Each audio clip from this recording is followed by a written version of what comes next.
Dans l'actualité cette semaine, Philippe, je voudrais qu'on revienne sur l'affaire Epstein qui connaît de nouveaux développements pour la France chaque jour. Emmanuel Macron a affirmé jeudi vouloir comprendre pourquoi et faire toute la clarté.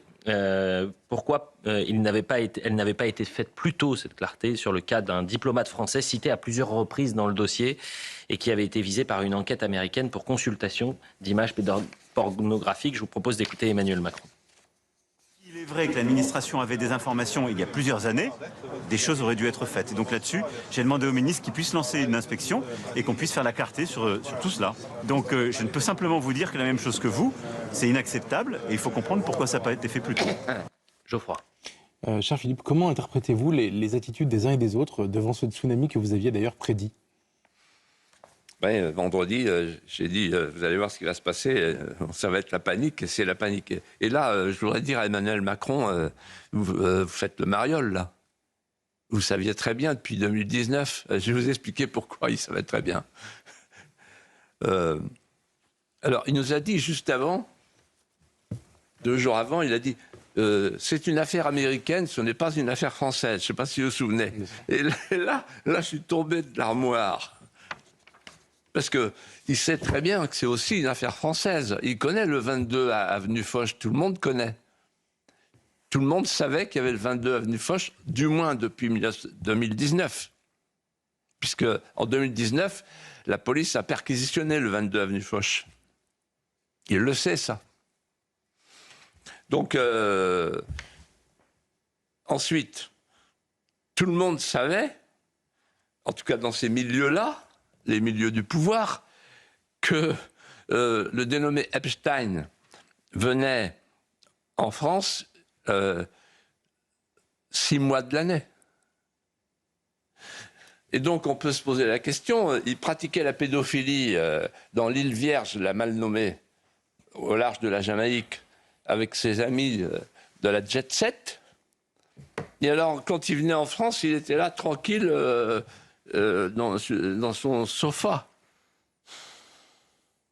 sans rien faire, avec personne qui venait. Bon, c'est pas sérieux. Bon, ensuite, j'ai découvert une chose cette semaine. Ghislaine Maxwell, elle avait un passeport français. Donc en fait, ces gens-là aimaient... Et ensuite, le nom de la France, le nom de Paris, figure 16 000 fois dans les documents. 16 000 fois. Et le Quai d'Orsay est donc dans la tourmente. Et alors là, chacun se renvoie la balle. Donc, je ne reviens pas sur les faits, mais ce que je constate quand même, c'est qu'on feint de découvrir les choses alors que le pouvoir politique savait. Lorsque le diplomate a été renvoyé pour avoir visionné les images pédopornographiques, le Quai d'Orsay savait. Alors, il y a une deuxième curiosité cette semaine. C'est Mme Braun-Pivet qui, chez Sonia Mabrouk, a dit non, pas de commission d'enquête. Elle trépignait. Je dis mais pourquoi pas de commission d'enquête ? Ça mériterait une commission d'enquête transpartisane, mais une commission d'enquête quand même. On a envie de savoir, c'est normal. Ensuite, la justice.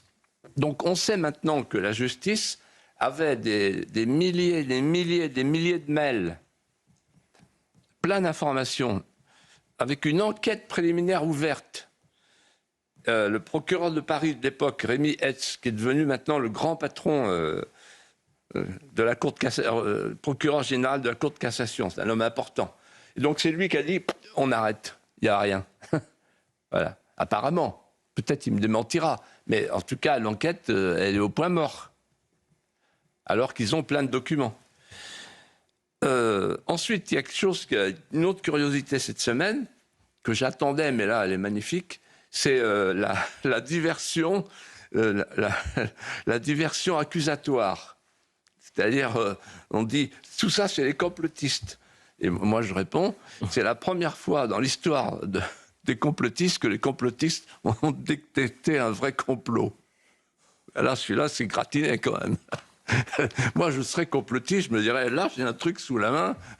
C'est un vrai lapin de Garenne, quand même, hein, depuis le temps que je chasse à la godasse. Voilà, bon. Ensuite, autre accusation extraordinaire, vous avez vu cette semaine, c'est un agent russe. Donc, il l'appelle Epstein, comme Rasputin, vous voyez, voilà. Epstein, voilà. Ben, il s'appelle Epstein. Pourquoi? Il n'est pas russe, il est américain. Donc, agent russe. C'est encore un coup de Poutine. Poutine, les petits-enfants, tout ça, voilà, ça ne m'étonne pas. Voilà. Et voilà. Et alors, en fait, je vais vous dire la synthèse, alors qu'il est. Nous sommes devant une gigantesque organisation criminelle. Un réseau mondial, planétaire, avec un demi-monde interlope, composé, comme les demi-mondes interlopes, de recruteurs, de rabatteurs, d'entremetteurs et naturellement de suicidés en cellule. Il y en a deux, bon, les principaux. Donc là, on a le carré magique du réseau mafieux. Et tout ça au service d'une collusion magnifique, rutilante, de gens qui n'ont pas de besoin particulier sur le plan matériel, qui voyagent en jet et qui se retrouvent et qui se tiennent par la barbichette. Personne ne parle. C'est la collusion de 4 mondes. Le monde politique, le monde des affaires, le monde du showbiz et le monde de la pédocriminalité. Ces 4 mondes s'entendent. Et depuis longtemps, puisque ça a commencé en 1996. Et pour l'instant, on avance doucement. En fait, pour résumer ce qui se passe, je dirais la chose suivante, en pesant mes mots. La prédation sataniste à l'heure du biopouvoir a choisi ses proies. Elle a choisi le petit peuple des âmes innocentes qui lui sert de réservoir de chair fraîche. C'est horrible. Il va falloir qu'il rende gorge. Philippe de Villiers, la semaine dernière, nous parlions aussi d'un homme qui était au cœur de cette tempête, visé désormais par une enquête d'ailleurs du parquet national financier. Je parle là de Jack Lang. Vendredi dernier, il n'avait pas encore démissionné de l'Institut du monde arabe. Une semaine plus tard, il a quitté la présidence, il a présenté sa démission. Vous avez, tout au long de votre carrière politique, croisé le fer avec Jack Lang. Et je vous propose de revoir quelques séquences de ces échanges et ces débats que vous avez pu avoir avec lui.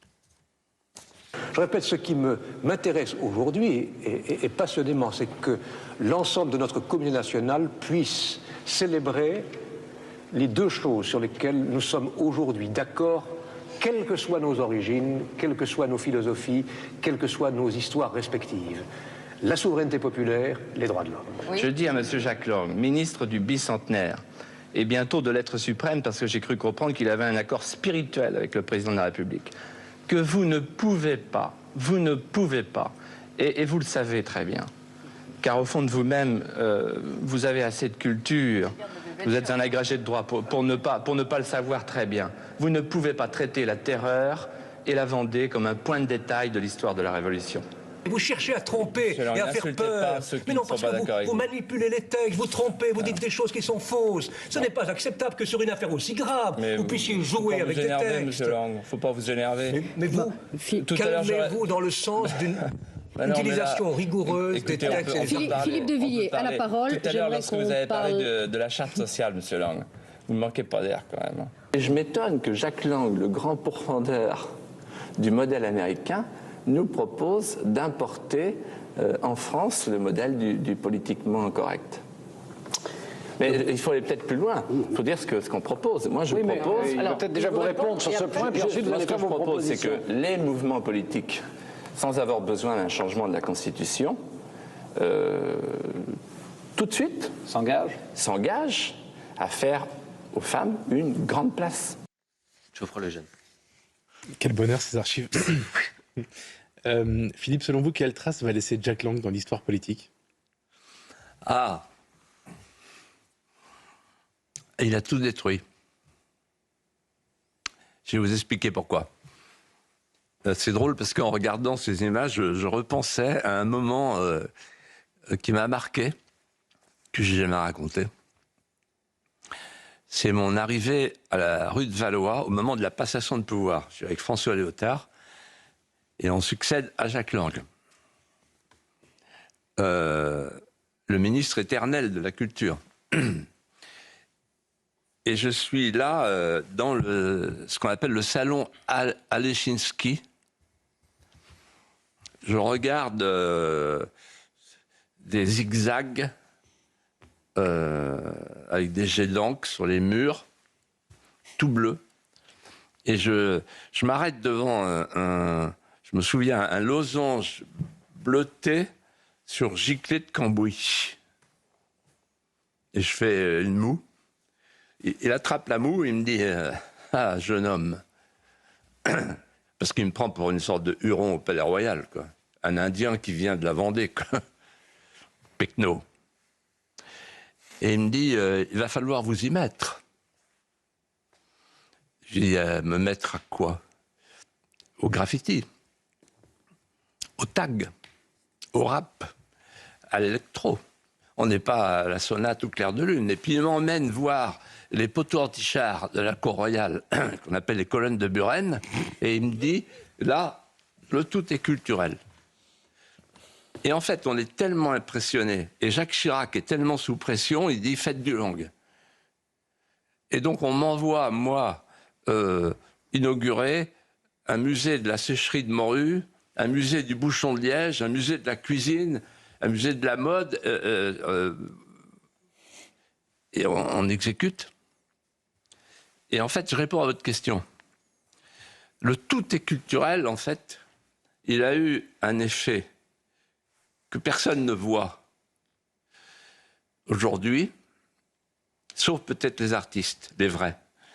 C'est d'éloigner les artistes du peuple, c'est-à-dire de les rejeter en dehors de la vie quotidienne du peuple. Pourquoi ?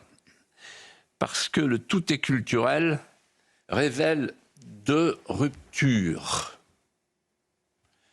culturelles majeures.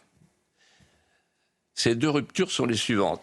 La première, c'est la dissociation de la culture et de l'absolu. Et la deuxième, c'est la rupture, la dissociation entre l'utile et le beau. Ce serait trop long à développer, je dirais simplement ceci. La dissociation de la culture et de l'absolu, ça veut dire, dans l'esprit de Jack Lang et de tous les cultureux d'aujourd'hui, que le beau n'est pas exhaustif et que quelque chose de laid peut être culturel. Et qu'il ne faut surtout pas que la culture se définisse par rapport au seul critère du beau. Pour être plus précis et plus explicite, je dirais ceci. Jusqu'à Jack Lang, on réserve le mot culture à toute manifestation de l'esprit portée par un sens et pétrie d'une intention esthétique. À partir de Jack Lang,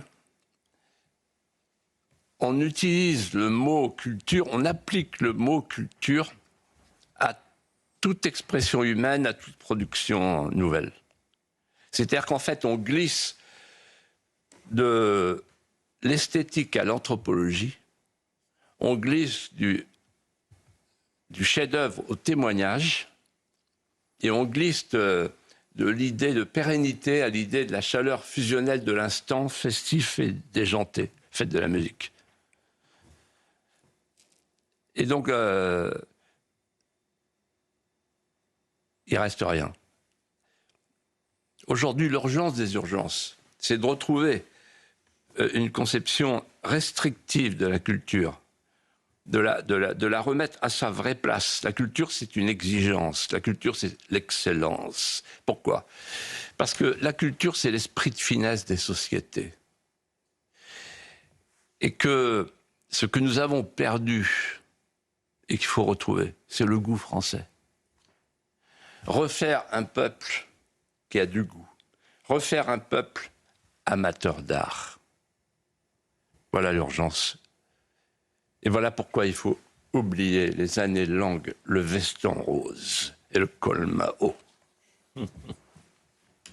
La culture, c'est l'esprit de finesse des sociétés. Voilà une phrase qui restera, cher Philippe de Villiers.